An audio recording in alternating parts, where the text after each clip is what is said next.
ನಮಸ್ಕಾರ. ನಾವು ಮಧುವನದಲ್ಲಿ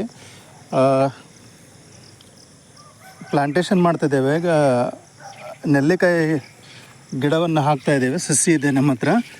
ಮುಂಚೆ ಒಂದು ಗುಂಡಿ ಮಾಡಿದ್ದೀವಿ. ಈ ಥರ ಕೆಳಗಡೆ ಕಾಂಪೋಸ್ಟ್ ಹಾಕಿದ್ದೀವಿ.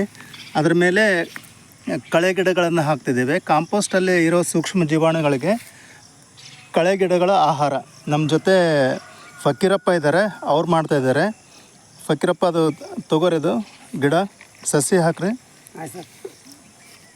ಸಸಿಯನ್ನು ಗುಂಡಿಯಲ್ಲಿ ಹಾಕ್ತಾಯಿದ್ದಾರೆ. ಆ ಪ್ಯಾಕೆಟ್ ಎಷ್ಟಿತ್ತು ಆ ಸೈಜ್ಗೆ ಗುಂಡಿ ತೋಡಿದ್ದಾರೆ. ಗುಂಡಿ ತೋಡಿ ಅದರಲ್ಲಿ ಸಸಿ ಹಾಕ್ತಾಯಿದ್ದಾರೆ. ನೀವು ನೋಡ್ಬೋದು, ಇದು ನೆಲ್ಲಿಕಾಯಿ ಇದೆ, ಆಮ್ಲ ಅಂತ ಹೇಳ್ತಾರೆ. ಇದನ್ನು ಗುಂಡಿ ಎಷ್ಟು ಸೈಜ್ ಪ್ಯಾಕೆಟ್ ಇದೆ ಅಷ್ಟು ಸೈಜ್ ಹಾಕಿದ್ದಾರೆ. ಕೆಳಗಡೆ ಕಾಂಪೋಸ್ಟ್ ಹಾಕಿದ್ದಾರೆ.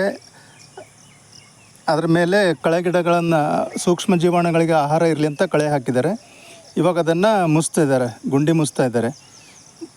ಮುಚ್ಚ್ರಿ, ಪೂರ್ತಿ ಮುಚ್ಚ್ರಿ. ಆವಾಗಲೇ ಹೇಳ್ದಂಗೆ ನಿಮಗೆ ಎಲ್ಲ ಮುಚ್ಚಿ ಅದು ತೊಳೆದು ಬಿಡ್ರಿ. ಆಯ್ತು ಸರ್. ಈಗ ನಾವು ಅನಿಸ್ತಾ ಇರೋ ಪದ್ಧತಿ ಇದು. ಇದನ್ನು ನೋಡ್ಬೋದು. ಎಲ್ಲ ಮಣ್ಣೆಲ್ಲ ಮುಚ್ಚಿ ಚೆನ್ನಾಗಿ ಅದನ್ನು ತುಳಿತಾರೆ. ಅಂದರೆ ಮಣ್ಣು ಗಟ್ಟಿ ಆಗಬೇಕಂತ ಒಳಗಡೆ.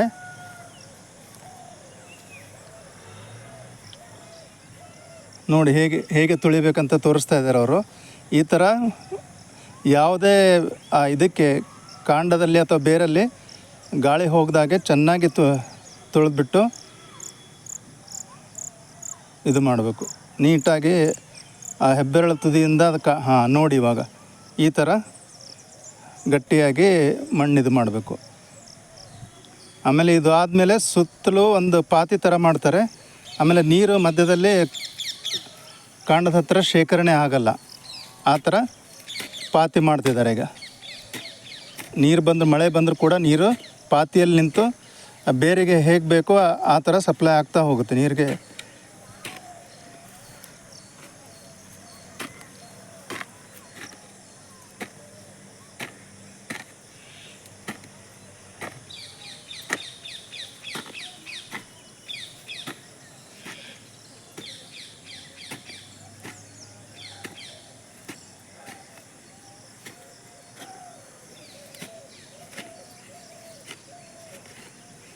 ಹೀಗೆ ಮಾಡೋದ್ರಿಂದ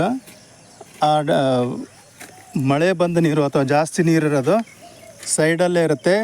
ಎಷ್ಟು ಬೇಕಷ್ಟು ಗಿಡ ತಗೊಳುತ್ತೆ. ಇಲ್ಲಾಂದರೆ ಕಾಂಡದಲ್ಲಿ ಹತ್ತಿರ ನೀರು ಹೋದರೆ ಕಾಂಡ ಕೊಳತು ಹೋಗೋ ಚಾನ್ಸಸ್ ಇರುತ್ತೆ. ಅದರಿಂದ ಈ ಥರ ಪದ್ಧತಿ ಅನಿಸಿದರೆ ಒಳ್ಳೆಯದಂತ ನನಗೆ ಅನಿಸುತ್ತೆ.